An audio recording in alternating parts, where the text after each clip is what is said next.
Alright, so I thought today was going to be a pretty good day. You know, I woke up like 2 hours before I had to go to class, which is not normal.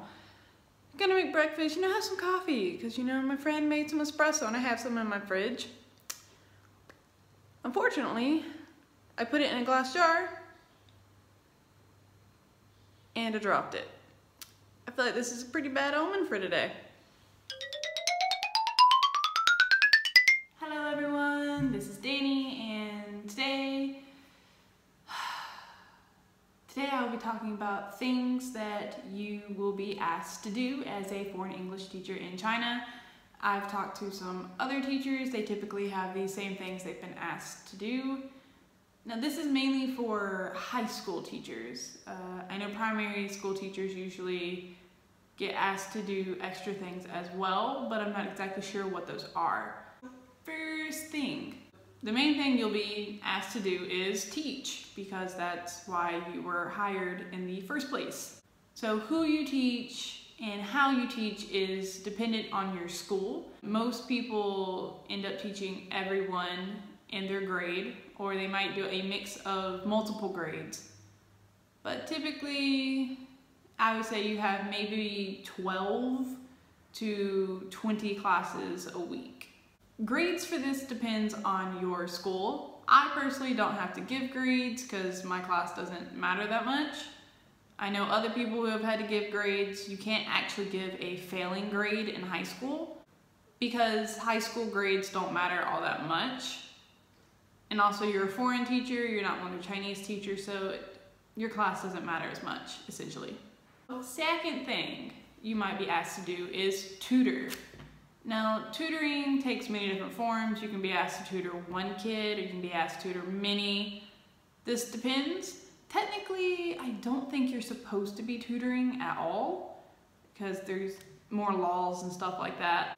However, many teachers inside of these schools are parents themselves, and they might ask you to tutor their child.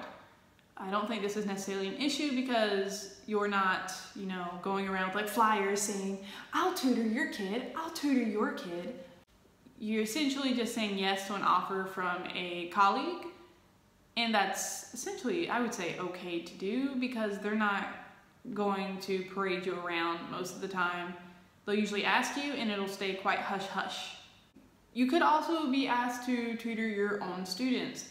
This would obviously end up being free because it's kind of part of your job to help your students with their English.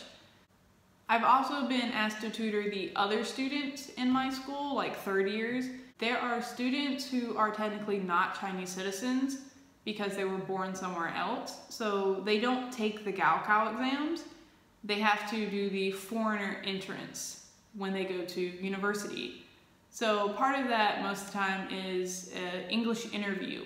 So most of them will usually ask for my help with their interviews.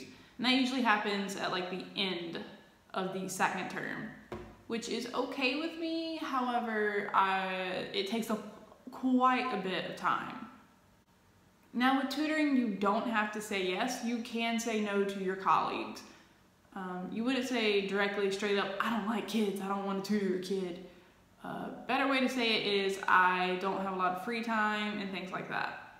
Third thing you might be asked to do is teach at a training school. Sometimes your schools will help you get a training school job. Then that's okay.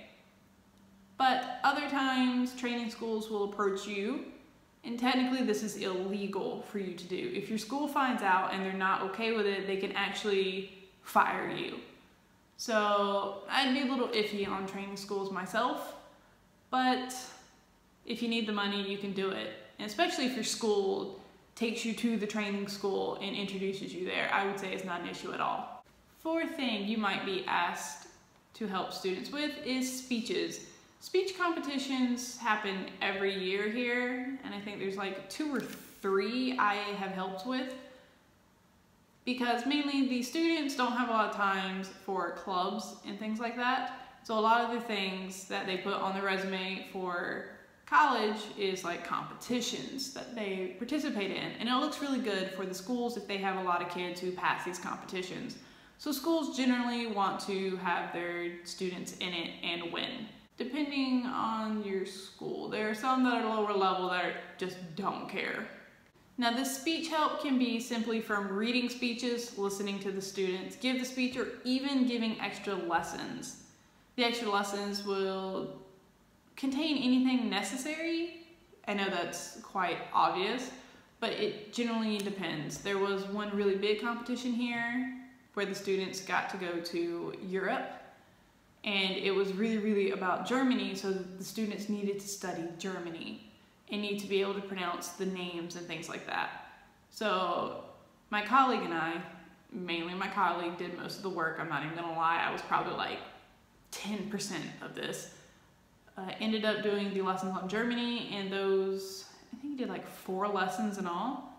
And then for the smaller competition, we just ended up reading them. I gave them some pointers on how to give a good speech and just essentially tried to help them with their self-confidence, because most of them are really good. It's just they get very nervous.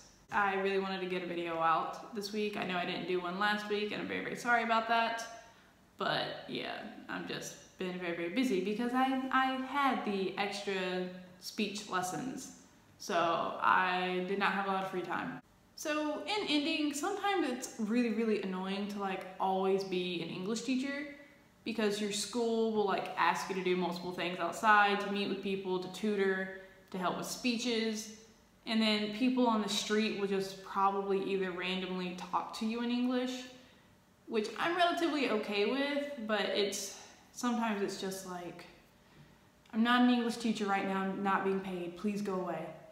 But all in all, English is what got me here, and this is what's really helping me being able to go around to so many places, is the fact that I was lucky enough to be born in a native English speaking country.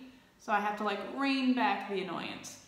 So people want to learn, and I'm trying to help them. So if you have any questions, comments, or concerns, please leave them down below, and I will see you later.